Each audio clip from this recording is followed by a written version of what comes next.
Even if some children do get back to school before the end of the summer term, their experience is more likely to be about social distancing and hygiene, rather than anything of any educational value.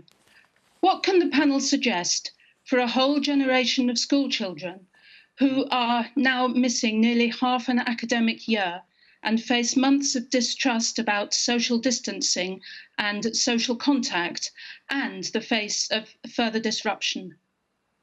Andy, let's start with you. There's obviously some schools are going to go back around on the 1st of June, some are not. What's happening where you are? It's a mixed picture, Fiona.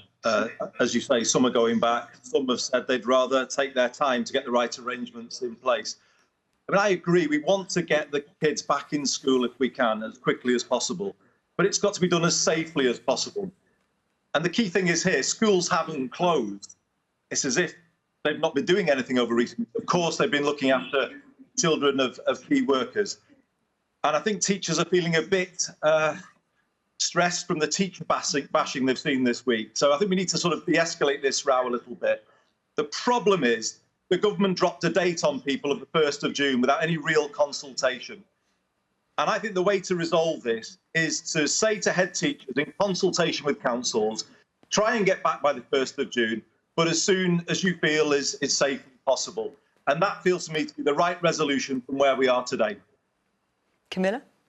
Well, I've got 3 school-age children, a Year 6 child, a Year 2 child and a Year 5 child. So one of them can go back, the eldest, Year 6, and I've been asked by her school if I want her to go back, and I've said yes. So we have half term and then I'll have one of my 3 children back and the other 2 at home.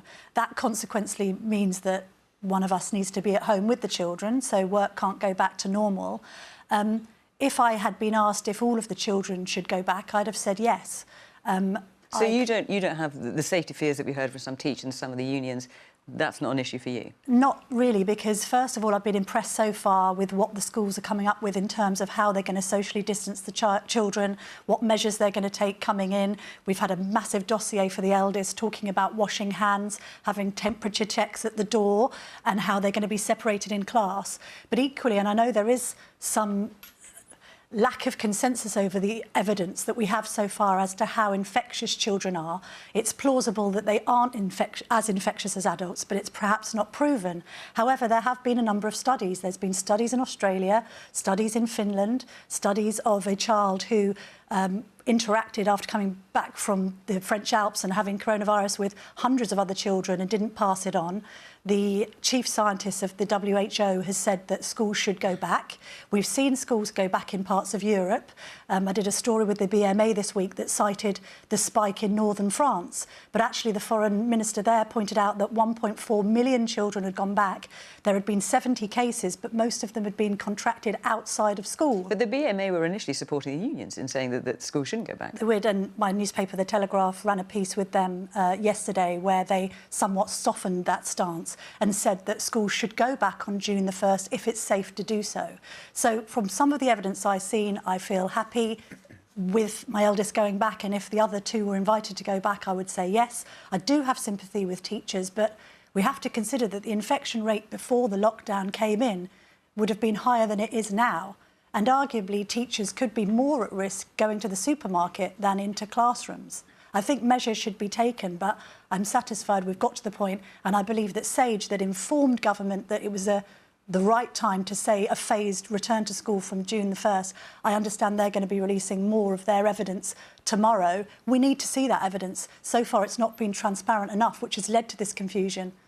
So, Helen, let's talk about the experience in Denmark, because Denmark was the first country in Europe to reopen its schools.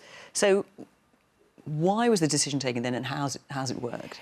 Well, I think it's very hard to compare the UK with Denmark. Denmark is a much smaller country, and we have a different political system, which I hope I can talk a little bit more about, based on much more compromise, consultation. And of course, we could never send children back to school without deep consultation with teachers' unions, with head teachers, and also parents, of course. But it did actually, they succeed in sending children back. And one thing I was really impressed with, and I, as Prime Minister, I had my fair share of, should we call it, debates with the teachers' union.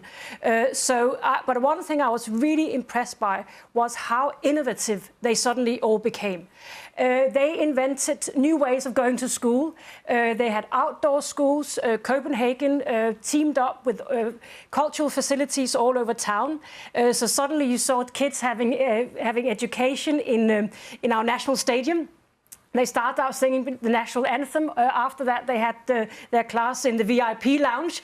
You saw kids, 5-year-olds, having their education or having their classroom in the National Museum of Art. So do you think we could be doing that kind of thing here? Why not? I mean, we have empty museums, we have empty theatres, we have empty sports facilities. Why not use those facilities and give a different kind of education?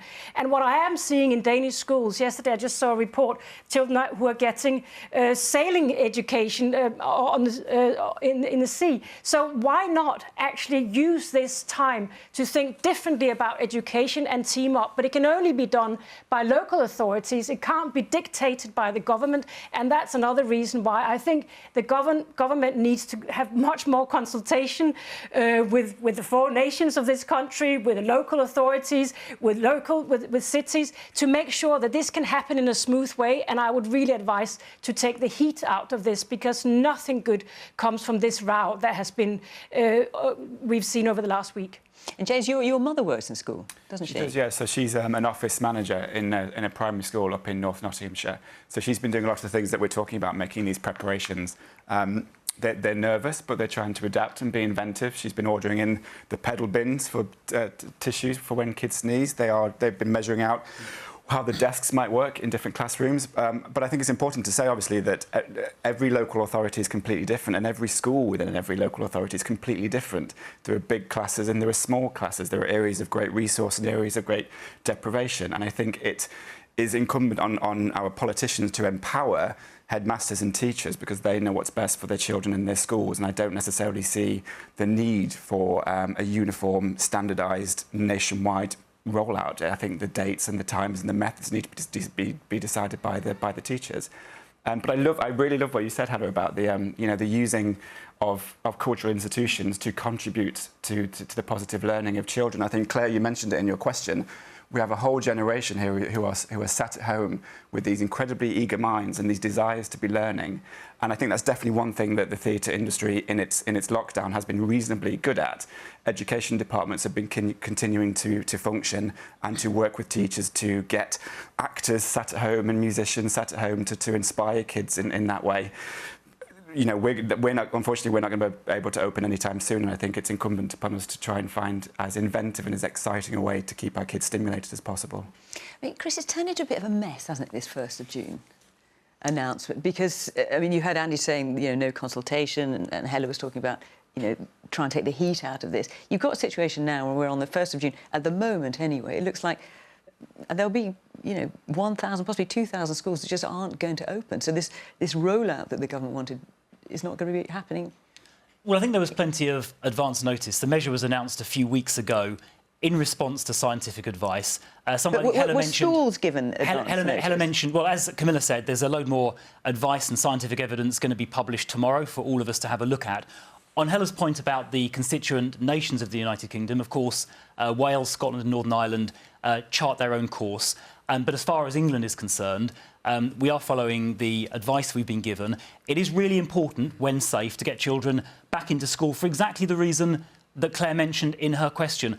I'm worried that there are children who are missing out on education, children particularly from disadvantaged backgrounds who are at risk of falling behind in their studies. So as soon as we safely can, I think it is important to get children back into the classroom. Of course, at no point are we going to take any risks with anyone's health, the children's, the teachers, the parents, or anyone. That's why the advice is so important. It'll get published tomorrow. There'll be further confirmation, I think, coming next week. But if it is safe to go back on the 1st of June, as we currently believe it is, then I would encourage all schools to do that in a safe way to make sure that children don't fall behind. We don't want any child to get left behind, particularly those from disadvantaged backgrounds. But do you think all work together to make that happen. It would have been more likely to be successful if head teachers had known about the 1st of June before it was announced to the nation at large? I mean, the Union of Head Teachers says the first they knew about the 1st of June was when they heard it on the television. Well, I mean, obviously there are thousands of head teachers and tens or hundreds of thousands of teachers, so it's very difficult to sort of selectively announce it to tens of thousands of people. They have teaching unions. Well, hang on a minute, because you've got the Department for Education. That's exactly what they can do. You're saying the only way to tell schools was to do it through the press conference? I think if you make an announcement to 10,000 odd head teachers, then you've effectively made the announcement publicly. So, but I mean, teaching unions have been closely consulted about the science. They've been on calls where government scientific advisors have briefed them on that. And I would urge teaching unions and their members to positively and constructively engage with schools to find safe ways of going back. As James said a moment ago, that will be different for different schools because their geography and their classroom layouts are going to be different. But the important thing is we make sure no children get left behind. And I'd just like to add to what James said. I think your idea about, seeing if we can use these empty cultural institutions is a really interesting idea, and that is definitely worth exploring because, as you said, sadly, many of our great institutions like theatres and museums aren't being used. And if we can find a way of safely getting children into those, that would be a great and enriching experience for them, for sure. And Andy, I'm just wondering what parents are supposed to make. You've got Camilla, who very much wants to send her children to school. You've got a number of schools who are embracing, happily or not, and it's difficult to say from the systems, but are planning to go ahead with the 1st of June opening, and then lots of schools that aren't. What are parents supposed to make it? Is it that some schools are less risk-averse than others, or some have made better preparation? How can parents make any kind of decent assessment? I think they're probably a little confused by it all, Fiona, to be honest, because it's a row that's been going on for the last few days, and I'm not sure that helps parents. I would agree with Hella. Put head teachers in the driving seat here and let them make the judgment about when it's safe to open the school, because parents will probably look most to the head teacher for advice about safety of their kids. I think it also should be done in consultation with local councils, because the fact is the circumstances will differ from one place to another in terms of the teaching staff. Some of them may be self-isolating, there may be issues that they have to deal with amongst the staff. There'll be physical circumstances within the school. But then don't forget, of course, Fiona, that the R rate, the R number, the reproduction number varies from one region to another.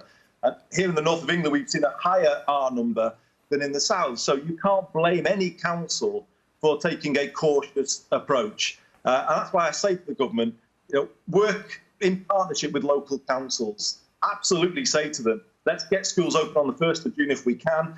But we respect the fact that if you think a little longer is needed to get the arrangements in place, then so be it, and we'll work with you in partnership on that. But let's get away from teacher bashing. We've seen too much of that over the last few weeks. They have been working really hard through this period, often teaching kids at home and being innovative in all the ways we would want them to be. And I think we need to sort of de-escalate this row and focus on practical steps to get kids back in school when it's safe to do so. Let me read you some of the comments we've had in on social media. Lawrence says, if it's safe for children to go back to school, why isn't it safe at the House of Commons?